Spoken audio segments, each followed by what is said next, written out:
Hello, boys and girls. It's me again, reading another chapter from Charlotte's Web. And today's chapter is kind of long, and I'm only going to read half of it because I don't think I can download the entire chapter if I read it in its entirety. So I'm going to read chapter 9, Wilbur's Boast. A spider's web is stronger than it looks.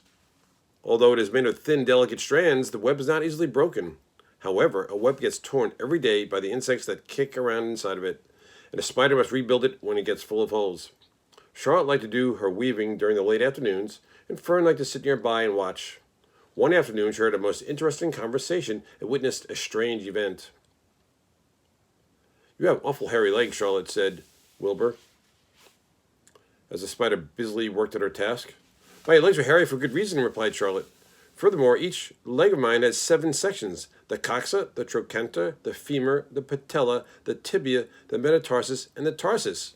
Wilbur sat bolt upright. "You're kidding," he said. "No, I'm not either.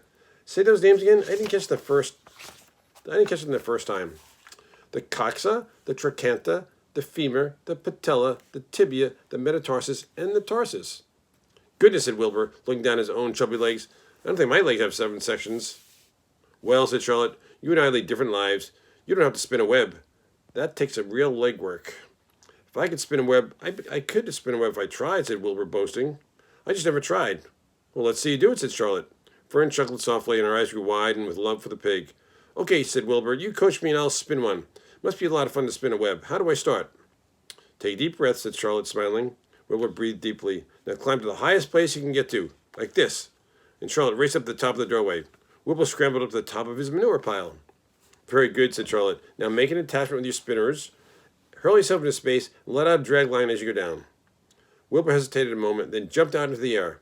He glanced hastily behind to see if a piece of rope was following him to check his fall, but nothing seemed to be coming from his rear. The next thing he knew, he landed with a thump. "Oomph," he grunted. Charlotte laughed so hard, her web began to sway. "What did I do wrong?" asked the pig, when he recovered from his bump. "Oh, nothing," said Charlotte. "It was a nice try." "I think I will try again," said Wilbur cheerfully. "I believe what I need is a little piece of string to hold me." The pig walked out to his yard.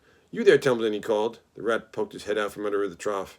"Got a little piece of string I can borrow?" asked Wilbur. "I need to spin a web." "Yes, indeed," replied Templeton, who saved string. "No trouble at all. Anything to oblige." He crept down to his hole, pushed the goose egg out of the way, and returned with an old piece of dirty white string. Wilbur examined it. "That's just one thing," he said. "Tie one end to my tail, will you, Templeton?" Wilbur crouched low with his thin, curly tail toward the rat. Templeton seized the string, passed it around the end of the pig's tail, and tied it 2 half hitches. Charlotte watched in delight. Like Fern, she was truly fond of Wilbur, whose smelly pen and stale food attracted the flies that she needed. She was proud to see that he was not a quitter and was willing to try anything to spin a web. While the rat and the spider and the little girl watched, Wilbur climbed again to the top of the manure pile, full of strength and energy and hope.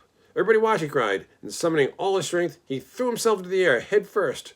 The string trailed behind him, but as he had neglected to fasten the other end to anything, it didn't really do any good, and Wilbur landed with a thud, crushed and hurt. Tears came to his eyes, and Templeton grinned. Charlotte just sat quietly.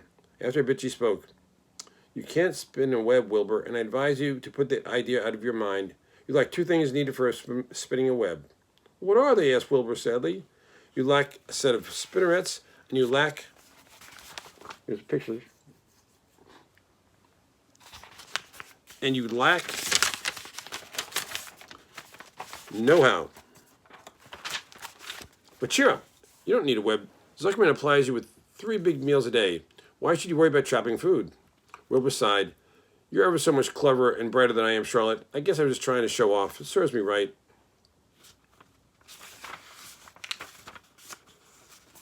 So we're going to stop right there, and tomorrow we'll pick up and finish the rest of the chapter, or I should say on Monday.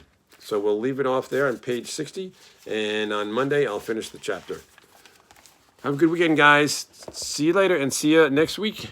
Bye.